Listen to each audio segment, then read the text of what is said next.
Hi everyone. So you can see I'm in the middle of the ocean swimming here. This is some serious dedication. I really wanted to show you the erosion on this part of the seashore right here behind me. And I wanted to swim out so you could really see kind of like the wider angle. So I'm gonna switch my camera around and show you. So these are limestone cliffs. As you can see, they're heavily impacted by erosion. It looks like the ocean is just taking bites out of it. Over the years, millions of years, you're getting these really neat formations. And there's like a hole in the rock right there. There's these columns. There's all kinds of cool sedimentation patterns, and there's places where it looks like a big chunk of the cliff fell at once. See some layering there. And now I'm gonna swim back and show you some close-ups.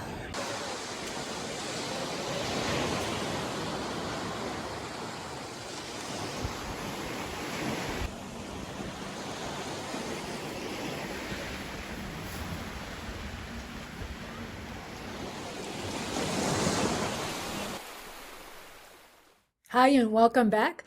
Today I'm filming from the Geology Museum at App State, and this is lecture 18 on land, and it corresponds to chapter 9 in the textbook.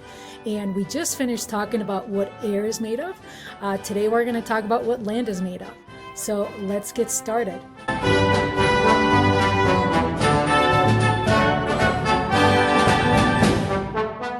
You probably don't give too much thought to this on a regular day basis, but it's pretty amazing to think about the fact that we are standing on this huge mass of solid and molten rock that is just floating in space. So just think about that for a second, how amazing that is. And not only is that crazy, but we're literally standing on these chunks of rock that are floating on top of liquid rock. So that's pretty amazing too. You really wouldn't be standing where you are, whether it's at your desk or in a coffee shop or somewhere. You would not be able to stand if it wasn't for the fact that we have this layer of solid rock that is sitting on top of this melted rock. So we think about the Earth as a sphere that is mainly made up of water. Picture an egg, a hard-boiled egg, and you crack it, and you have these pieces of shell that are sitting on top of this softer layer that is underneath. Now, these pieces of shell cover the entirety of the egg. The same thing with the Earth. Even though you see mainly water around when you look at the Earth from space, underneath the water are these solid plates of rock, these solid crust plates. So the entire planet is covered by this crust. Okay, and then on top of some of these plates, there's water, and then others go above the water and is what you can see when you look outside and you see things like valleys and mountains. But sometimes people forget the fact that the entire planet is covered in rock. It's not like only the parts that are on a continent that you can see are the ones that are on rock. So this cracked crust of solid rock that is covering the Earth's surface is not going to be smooth like an eggshell. It's going to have these terrains that we just mentioned, the mountains and valleys and all sorts of relief. These are called landforms. So the different features that are created on the Earth's crust are called landforms. And how they are arranged is the topography of the land.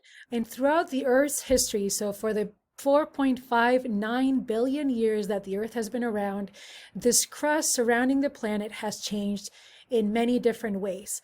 So what the crust looked like when Earth started forming looks very different than it is now. And some of these changes have occurred over hundreds of millions of years, and others happen quicker. And some of the ways that the Earth's crust changes shape and these landforms get transformed are through processes like volcanism, plate tectonics with like earthquakes, but also erosion from wind, water, ice, and even tracks of living organisms. And obviously also the activities of living things like humans have changed the surface of the Earth pretty dramatically. So this is what we're going to talk about, but let's go back to the very basics. Let's go back to the start. How did the first rocks form? So let's go back 4.59 billion years ago when the Earth was this big ball of fire and melted rock and gases. And as it cooled over time, the layer of the outside started hardening and forming what we know as the Earth's crust. So this solid layer of rock. So the first rocks that started forming are these rocks that were formed from volcanic eruptions. So things like basalt, pumice, and granite. These are the early rocks. Some of them were formed, they cooled inside the volcano, so like granite, and these are called intrusive, and others like basalt and pumice were formed outside the volcano. So they're expelled as lava, they cool in the air or in the water if it's if it's a volcano in the ocean, and they solidify outside, and these are called extrusive. So what are these types of rocks called that are formed from volcanoes? See if you remember from past science classes. And you might remember them as igneous. Igni meaning fire in Latin. So how old do you think the oldest rock in the world is? How old is it? Well, it's actually 3.9 billion years old. Now, you'll probably notice that that is not as old as the Earth.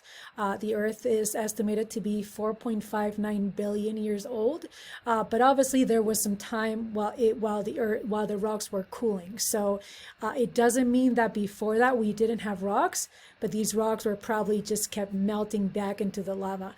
So the oldest rocks that we have been able to date are about 3.9 billion years old. And we are lucky that we actually have a chunk of these rocks right here at App State. So you can actually come to Rankin and touch the oldest thing you will probably ever touch in your entire life, unless you work for NASA and you get to handle things like meteorites. But this is the oldest object in the entire world. So we have a chunk of this mountain in Canada that is the oldest thing in the planet. So as I mentioned, there were rocks before that, but they melted back into the lava. So this is kind of like the oldest thing that remained solid. So let's check it out. So here I am in the Geology Museum at App State, as you can see. And if you want to check out the oldest thing on the planet, the oldest rock, but really the oldest object, if you don't count meteorites from outer space that are on display and in labs and things like that, you can go to the front right here, and over there is the oldest rock on the planet. And I'm going to get closer so you can check it out. This is a piece of the Acasta gneiss, which comes from Canada, and you can see it's 3.9 billion years old.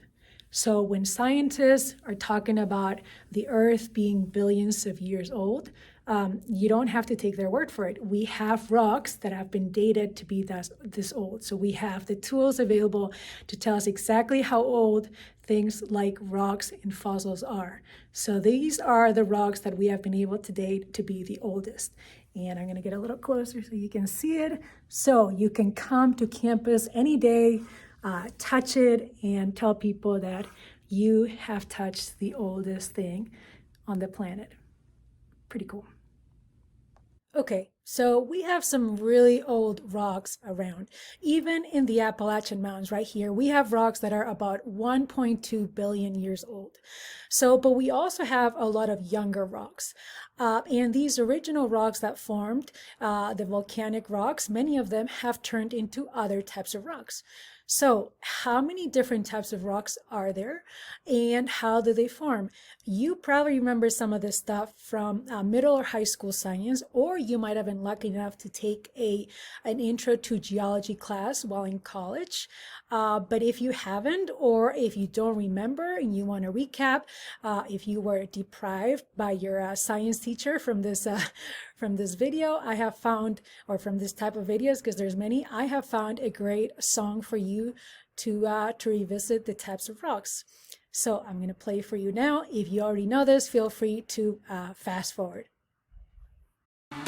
Yeah. So you want to be a rock star, huh? I got you. Look. Oh, you like rocks like Dwayne Johnson? Okay. There's 3 different types. Let me show you each option. The first type is igneous. They were first on the planet and the newest rocks being created right now. Understand it? Come on. They form when magma and lava cool. Yeah. So I wouldn't touch before they do if I was you. Nah. Think you might forget, here's a quick reminder. Listen. In Latin, ignis means fire. Next up are sedimentary rocks. We can't stop. Their formation starts with the weathering of another rock. Weathering means the wearing down. Erosion is when weather rocks are moved by wind and water all around. Then they are deposited like money in the bank, meaning they stop moving like a broken tank. Yeah. In time, the sediments form layers and stick together as rocks, like 2 of my favorite players. Different rocks are formed from different sediments, depending on where they get deposited. Is it evident? A metamorphic rock forms from an existing rock that gets buried very deep under pressure and where it's very hot. The pressure and the heat are very high, but the rock doesn't melt, it morphs, I wouldn't lie. Morph means change if you didn't know. Come on. Now morph into a rock star. So you wanna be a rock star and get hype? There's 3 different rocks, better know every type. I'm talking about igneous, sedimentary, and metamorphic. Study till you get it, don't forfeit, and you could be a rock star. There's 3 different rocks, better know every type. I'm talking about igneous, sedimentary, and metamorphic. Study till you get it, don't forfeit, and you could be a rock star. So you wanna be a rock star and get hype? Here's a few clues to figure out a rock's type. Igneous rocks often have crystals, but if you're not seeing them, it could be obsidian. That's one example of an igneous rock with the crystals missing. They may look glass-like, shiny and glisten. Usually they're not layered, but I suggest you look for gas bubbles trapped during the cooling process. Sedimentary rocks can be layered or striped, and grains of the sediments can look glued together tight. They're soft most of the time and can crumble easily like cookies of your favorite kind. That's not every clue, believe I got more. Usually the rock that might contain a fossil from a dinosaur. Imagine digging through many sedimentary rocks. Crack one and see the horn of a triceratops. Whoa. Last on the list you could pick are the rocks we know as metamorphic. They may have mineral grains in alignment. That means lined up before you look it up and find it. They may have ribbon-like layers of minerals called bands, like gneiss. Have you held it in your hands? Other metamorphic rocks are schist and slate. Slate is what they used to make blackboards back in the day. You wanna be a rock star and get hype? There's 3 different rocks, better know every type. I'm talking about igneous, sedimentary, and metamorphic. Study till you get it, don't forfeit, and you could be a rock star. There's 3 different rocks, better know every type. I'm talking about igneous, sedimentary, and metamorphic. Study till you get it, don't forfeit, and you could be a rock star.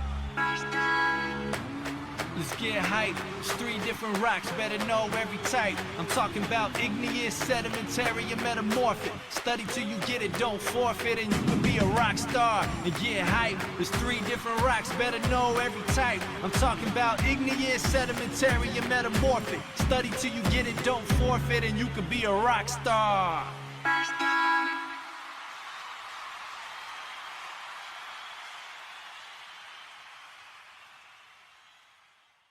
So hopefully you like that and it's catchy enough that you'll remember your different rock types.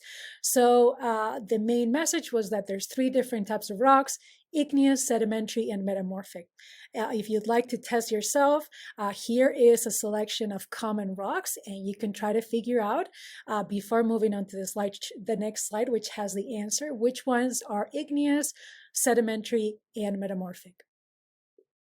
You can pause it here. I'm going to show you the answers in a minute.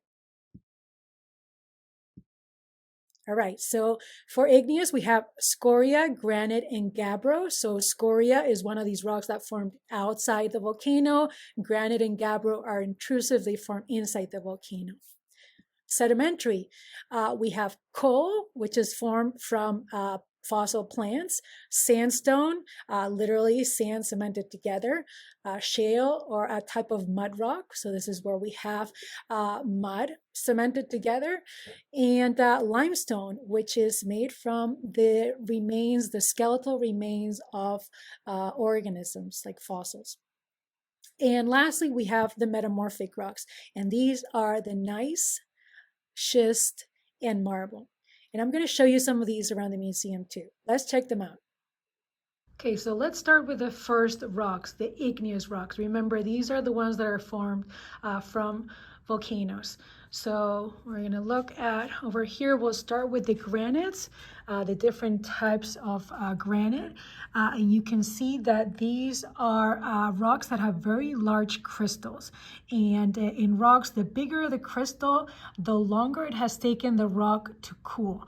So these are intrusive rocks. They cool inside the volcano. So they're going to cool much slower than the ones that are expelled as lava and then cool outside in the water or in the air. So these are intrusive rocks, and even within the intrusive rocks, you can see that there is a big difference in the size of the crystals. So this is dunite, and you can see the crystals are much smaller than in these granite samples. Over here, we're going to go to the opposite. So we saw rocks that have big crystals. Now here is a rock, obsidian, that is an extrusive rock. It cools from the lava, and it cools so quickly that there is no time to form crystals, and it literally just forms a sheet of volcanic glass. So this is obsidian. Other extrusive rocks are pumice over here in the back. You can see the little holes on the surface of the pumice, and this is a rock that has such low density that it can float on water. We also have vesicular basalt. You can see the holes there pretty well. The little holes are where the carbon dioxide gas was trapped as the rock cooled. And we have scoria, which is another type of volcanic extrusive rock, and it's sometimes called lava rock. You can see it's used as like landscaping rocks. You can buy it in Lowe's. This one's pretty cool. This vesicular basalt. You can really see the rope-like texture from the lava as it flows and it cools, it solidifies. So moving right along then to the other side, we have the sedimentary rocks here. And remember, sedimentary rocks are formed from fragments of existing rocks or remains of living organisms. Well, I guess dead organisms. So we have coal right here, which is formed from fossil plants. We have limestone, which is formed from fossils, like mainly marine fossils, animals, and you can see this one has actually pretty big fossils. And then below we have the sandstones. You can really see and feel the grains, the sand grains on these rocks when you touch them. And you can tell that, you can see they're different colors, and sometimes you can see the layers as the sediment deposited. Next to them you have the mud rocks, which are just mud cemented together. And in this case, you have a siltstone that is red. Red indicates presence of iron. And then you have a shale. So those are the sedimentary rocks, some of them. Oh, I want to show you this. This is one of my favorite rocks. It's coquina rock. It's a type of sedimentary rock made from shells. You can see all the shells stuck together, and these are the type of shells that this rock is made of. So these ones are called coquina shells. Okay, so we have the metamorphic rocks next, and remember, metamorphic rocks are rocks that are formed from existing rocks that have been under high heat and pressure underground. One of these is gneiss, which has the dark and white bands.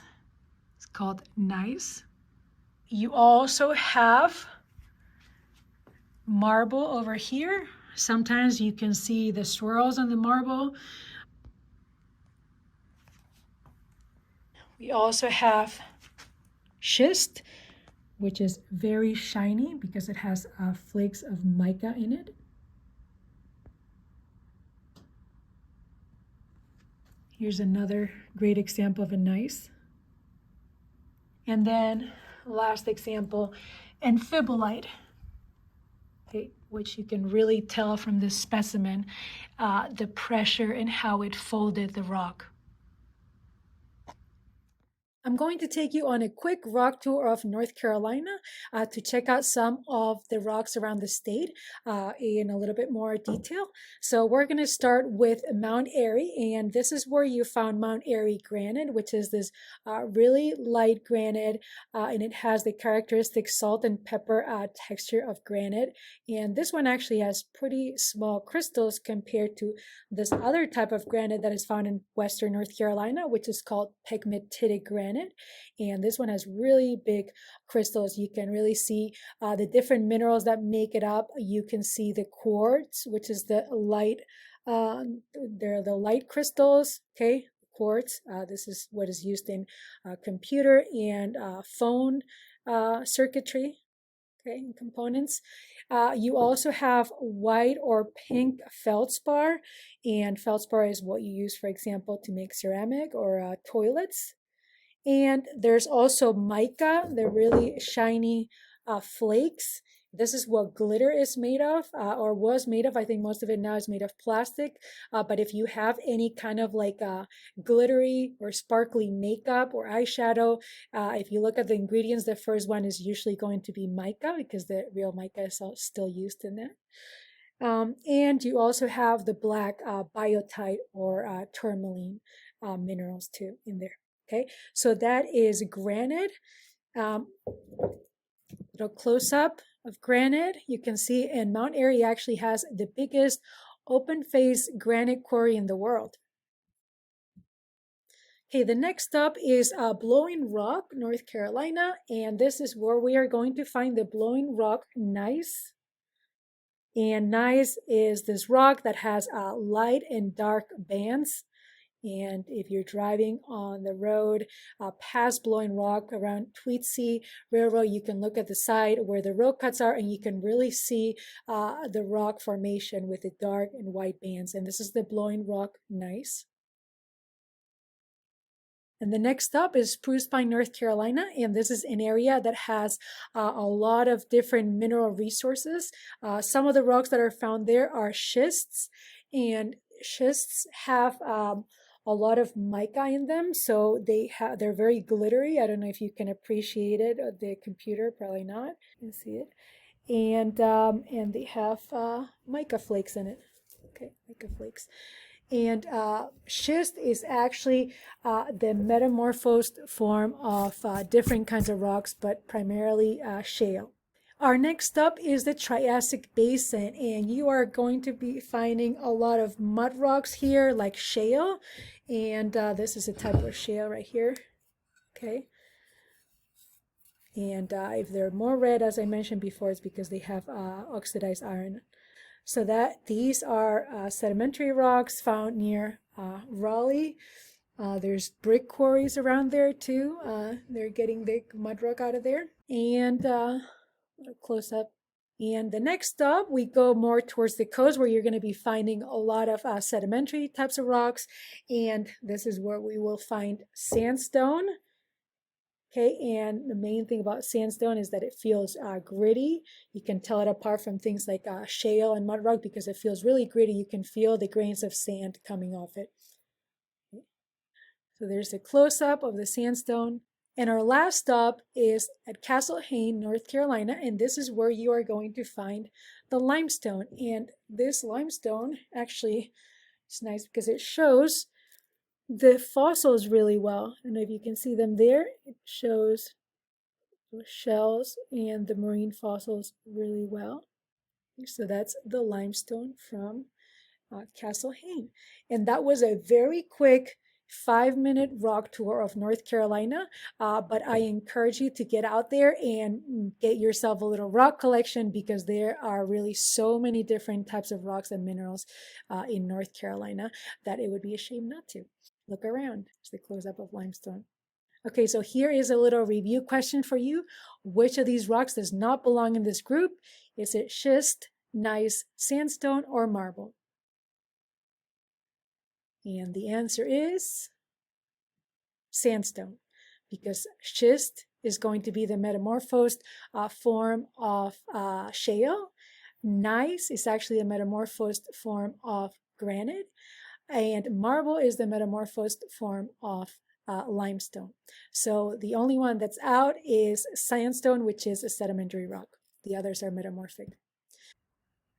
So we started by talking about these early igneous rocks that form from volcanoes during the early Earth as the crust started to solidify. But we have a huge diversity of rocks on Earth now. Rocks have been continuously changing. Some, like the Acasta gneiss, the oldest rock, haven't changed much. They have remained the same, but others have become different things. So they might have ended up buried underground in deep layers and been subjected to heat and pressure and become a different type of rock, a metamorphic rock. They might have also formed from the accumulation of skeletal matter of living things and formed sedimentary rocks. Or they might have ended up in deep layers because of tectonic plate movement, because of earthquakes or new volcanic activity, and they might have become igneous rocks again. They might have melted down and become other igneous rocks. So this recycling of rock matter is called the rock cycle, and you might remember it from past science classes. And you also get a chance to study it more, to recap it more when you do this week's activity, and probably also in the inquisitive. So I'm not going to go into much detail now because I know some of you know it well. So what is a mineral? Minerals are not straightforward to define, but it's almost easier to think about things that are not minerals. So what makes something not a mineral? So there's, look at these words below and see if you can think about which ones are not minerals, which ones from the list are not minerals. And I will show the answer in a minute. Pause it if you want. And the answer is none of these are minerals. So cubic zirconia is not a mineral because it is man-made. Minerals have to be found in nature. Granite is not a mineral because it does not have a unique chemical composition. It is a rock made of different minerals. Mercury is not a mineral because it is a liquid at room temperature, not a solid. The same thing with olive oil and with petroleum oil. Brass is not a mineral because it is a mixture of metals. And sugar and coal are not minerals because they are made by living things.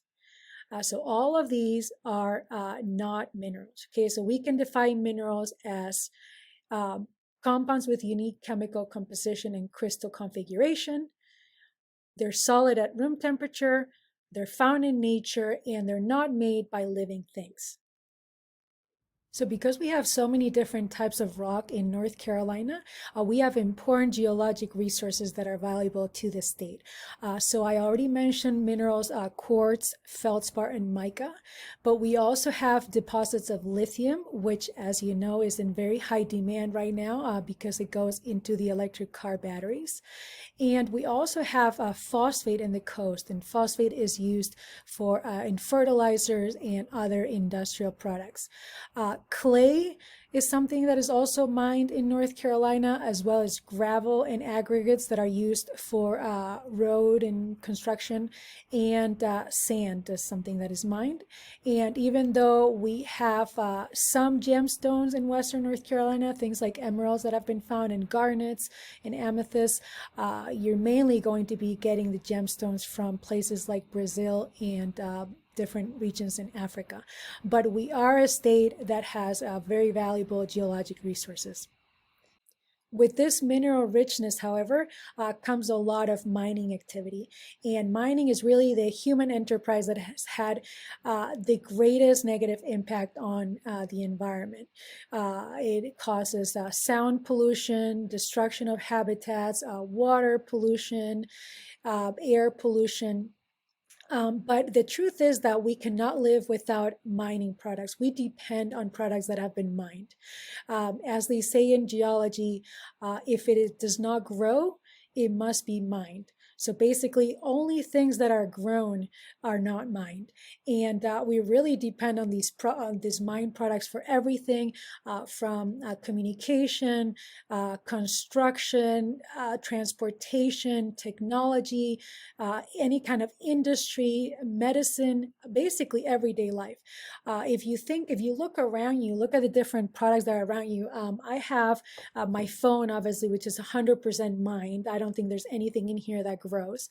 But also the clothes you wear, unless you're wearing all cotton or wool clothing, you're probably going to be wearing some sort of stretchy material, or like a performance, like athletic material. All that is going to contain one type of plastic or another. It is probably going to have nylon or polyester in there. Other things that I have, let's see, what else do I have? Like a lip balm, for example. The lip balm, the plastic casing is mined from petroleum. The inside has all kinds of minerals that are mined. There might be some beeswax in the chapstick itself, that might grow, so that might not be a mined product, but all the minerals that go into it are mined. Things like, obviously, the keys, even in here, you have plastic, you have metal for metal ores. This strap is stretchy, so it contains some sort of polyester. All the building materials that are around me, the plastic tubs, the laminated posters, the hangers, the roof tiles, the material that makes up the windows, the glass, the walls, everything is going to be mined. So we can't really say, well, let's stop mining. We need these products.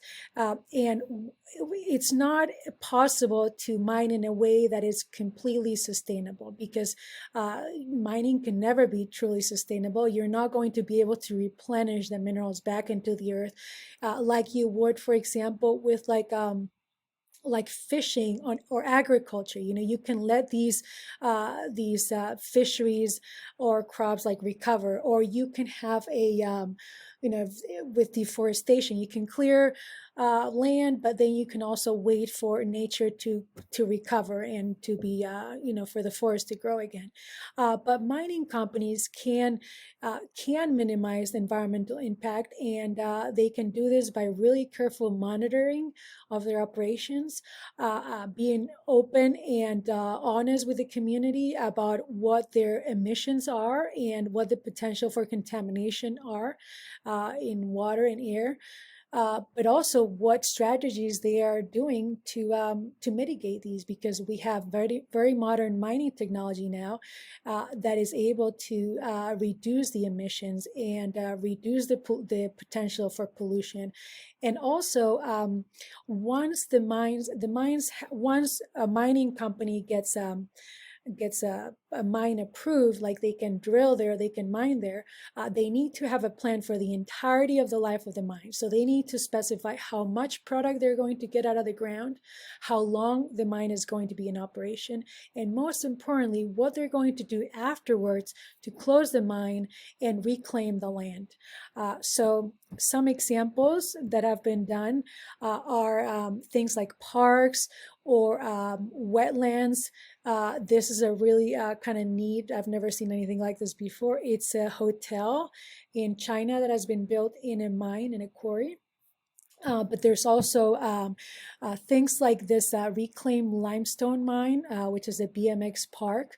Mines have been turned into things like golf courses, or cropland, or land for building new communities. So the fact is that we need mining. We're not at the stage where we can live without the products that are mined, and but mining companies can mine in a way that is more sustainable.